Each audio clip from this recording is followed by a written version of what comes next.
Unacademy. Let's crack it. बायोजेनी क्या होता है? बायोजेनी, अगर इस वर्ड को मैं तोड़ूं तो बायो का मतलब होता है लाइफ और जेनी का मतलब होता है नॉट वो वाली जेनी, ये है जेनेसिस वाली जेनी, ठीक है। तो यानी कि बायो का मतलब क्या है? लाइफ। बायो का मतलब है लाइफ, जेनी का मतलब है जेनेसिस, जेनेसिस मतलब फॉर्मेशन, यानी कि यहां पे हम लाइफ फॉर्मेशन की बात करने वाले हैं इन द कॉन्सेप्ट कॉल्ड बायोजेनी, ठीक है। अब बायोजेनी में अगर हम देखें तो यहां पे हम शुरू करेंगे किससे? प्रोटोबायोन्ट से।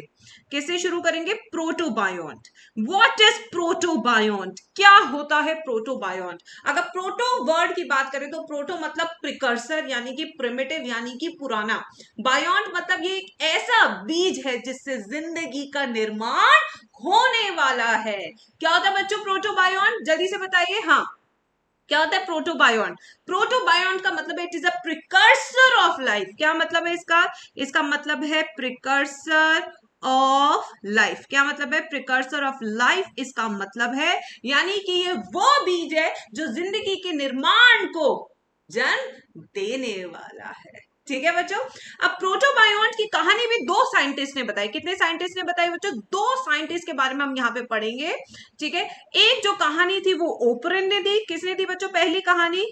पहली कहानी किसने दी? एक ओपरिन ने कहानी दी, तो दूसरी कहानी हमें दी सिडनी फॉक्स ने। किसने दी दूसरी कहानी बच्चों? दूसरी कहानी हमें दी किसने? सिडनी फॉक्स ने हमें दूसरी कहानी दी, ठीक है। वहीं पे जब हम ओपरिन के बारे में कहते हैं तो इसी बीज को जिससे जिंदगी आने वाली है, प्रोटोबायोन्ट को उसने नाम दिया। क्या नाम दिया? कोएसरवेट्स। क्या नाम दिया बच्चों उसको? कोएसरवेट्स। क्या नाम दिया? कोएसरवेट्स। अब इन्होंने कोएसरवेट्स कैसे बनाए? How they made coacervate? कैसे बनाए इन्होंने कोएसरवेट? चलो आओ देखते हैं। इन्होंने क्या लिया? इन्होंने लिया एक बॉटल। क्या लिया बेटा इन्होंने? क्या लिया सुखदेव, श्रेया? क्या लिया इन्होंने? बॉटल। बॉटल के अंदर इन्होंने क्या डाले? बहुत सारे डाले। क्या? पॉलीसैकेराइड और प्रोटीन। क्या डाले बच्चों? प्रोटीन और पॉलीसैकेराइड इसमें डाल दिया और फिर इसको ऐसे shake shake shake shake shake shake, ठीक है, शेक शेक किया। अब जब इन्होंने शेक शेक किया तो अंदर इन्हें छोटे छोटे छोटे छोटे सेल जैसे स्ट्रक्चर मिलने शुरू हुए। क्या मिलने शुरू हुए? छोटे छोटे सेल जैसे स्ट्रक्चर मिलने शुरू हुए, जिसको इन्होंने नाम दिया कोएसरवेट्स। सो कोएसरवेट्स क्या है? These are the aggregates. क्या है ये? These are the aggregates of protein. These are the aggregates of protein and polysaccharide. किसके हैं ये aggregates? These are the aggregates of protein and polysaccharide, ठीक है। ये इन्होंने बना लिया। अब सिडनी फॉक्स पे चलते हैं। अब सिडनी फॉक्स ने क्या कहा? इन्होंने कहा ओए ओप्रिन, तूने ये किया है तो मैं भी कुछ करूंगी, ठीक है। तो इन्होंने क्या किया? इन्होंने कहा चलो आओ प्रोटीन लेते हैं, चलो आओ अमीनो एसिड लेते हैं। फिर से इन्होंने क्या डाला? डाल दिया सारा प्रोटीन, फिर इसका शेक शेक फ्राइज बनाए। अब यहाँ पे जो एग्रीगेट्स मिले सिडनी फॉक्स को, वो किसके मिले? प्रोटीन के एग्रीगेट्स मिले। किसके मिले बच्चों? They made the aggregates of amino acids, यानी कि प्रोटीन। किसके बनाए? अमीनो एसिड्स के। और इसको इन्होंने नाम क्या दिया? इसको इन्होंने नाम दिया माइक्रोस्फीयर्स। क्या नाम दिया मेरे बच्चों? इसको इन्होंने नाम दिया माइक्रोस्फीयर। क्या नाम दिया? माइक्रोस्फीयर दिया, ठीक है। अब आते हैं यहाँ पे कंडीशंस। क्या क्या कंडीशंस है जिससे हम कहें कि भाई जिंदगी बनी या नहीं बनी, ठीक है। आ जाओ कंडीशंस देखते हैं। जिंदगी के लिए पहली कंडीशन क्या है? जिंदगी की पहली कंडीशन है कि उसके पास एक सेल मेम्ब्रेन होनी चाहिए जो बाहर और अंदर के एनवायरमेंट को क्या करके रखेगा? अलग अलग करके रखेगा, ठीक है। तो यानी कि पहली क्या थी? There should be a cell membrane dividing the external and the internal environment, ठीक है। So there should be a cell membrane dividing external and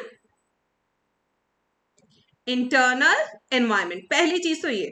अब दूसरी चीज क्या? आप किसको बोले जिंदगी है या नहीं? तो अब दूसरी चीज इन्होंने क्या बोली? जो भी अंदर मटेरियल है that should be prone to errors. भाई अगर गलतियां करेंगे तभी तो उसे हम क्या कर सकते हैं? सुधार पाएंगे ना बच्चों। यस। तो ये क्या है? इनर, जो भी हमारा इनर मटीरियल है should be prone to errors. तीसरी चीज इन्होंने बोला कि it should be self dividing. कैसा होना चाहिए? सेल्फ डिवाइडिंग होना चाहिए। अगर उसमें ये तीनों प्रॉपर्टीज है तो यानी कि वो सेल ऐसा सेल है जिसने जीवन का निर्माण किया। अगर इन तीनों में से एक भी उसके पास प्रॉपर्टी नहीं है तो यानी कि वो प्रोटोबायोन कहलाने लायक नहीं है। क्या कहलाने लायक नहीं है? प्रोटोबायोन कहलाने वो लायक नहीं है। ठीक है बच्चों, तो यानी कि कोएसरवेट्स, अगर कोएसरवेट्स की बात करें तो भाई नॉन सेल्फ डिवाइडिंग, तो ये सेल्फ डिवाइडिंग नहीं थे। सिंस ये सेल्फ डिवाइडिंग नहीं थे तो बेटा इनको अब हम प्रिकर्सर ऑफ लाइफ नहीं कह सकते। क्या नहीं कह सकते इसको? प्रिकर्सर ऑफ लाइफ नहीं कह सकते। ठीक है बच्चों, वहीं पे अगर हम सिडनी फॉक्स के माइक्रोस्फीयर्स की बात करें तो अभी ये सिर्फ अमीनो एसिड से बने हैं, तो ये भी अभी नॉन सेल्फ डिवाइडिंग है। क्या है? ये अभी नॉन सेल्फ डिवाइडिंग है, non self dividing. But Sydney Fox ने क्या किया? सिमिलर एक्सपेरिमेंट्स करती रही, यानी कि ये रुके नहीं। अपन रुकेगा नहीं, तो ये रुके नहीं, यानी कि सिमिलर एक्सपेरिमेंट्स किए। जब इन्होंने सिमिलर एक्सपेरिमेंट किए तो इस बार इन्होंने प्रोटीन के साथ लिपिड्स को लिया। किसको लिया? प्रोटीन के साथ लिपिड्स को लिया। और जब लिपिड्स आ गए तब क्या हुई? बाइनरी फिजन हो गई। तब क्या हुई बच्चों? तब हुई बाइनरी फिजन। क्या हुई तब? Binary fission. अब बाइनरी फिजन होने के कारण अब microspheres were considered as precursor of life. तो फाइनली क्या कंक्लूजन निकला? कि microspheres were considered as precursor of life. Precursor of life. बेटा इतना समझ में आया सबको? दिमाग की बत्ती जली या नहीं जली? बताओ जल्दी से चैट बॉक्स में, दिमाग की बत्ती जली या नहीं जली?